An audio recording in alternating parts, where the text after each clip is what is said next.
ស្ទ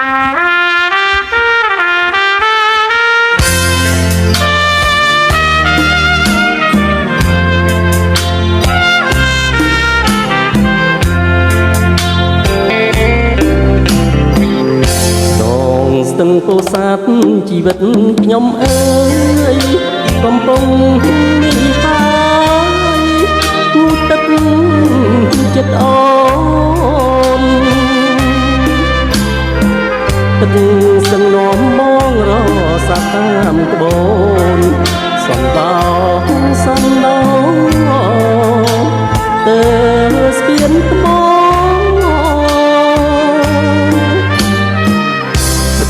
ស្ទឹងហូរកាត់ដាច់ដីមាត់ស្ទឹង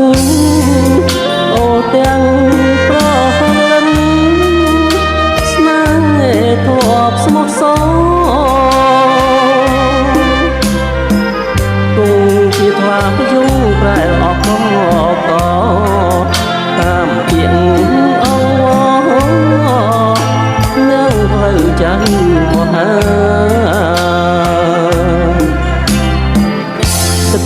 ស្ទឹងពោធិ៍សាត់កាត់ថ្លៃទឹកភ្នែក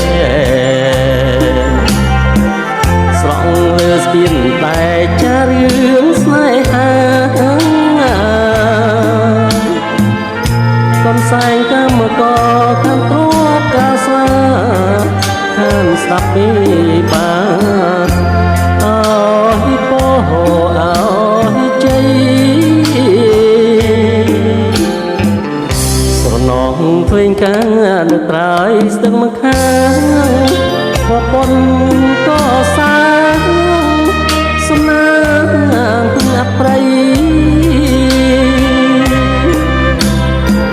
ព្រាមបានសម្រេចទុកទួនលឺភ័យស្ដាយស្នេហ៍ពេញវ័យបានយល់តែក្លិន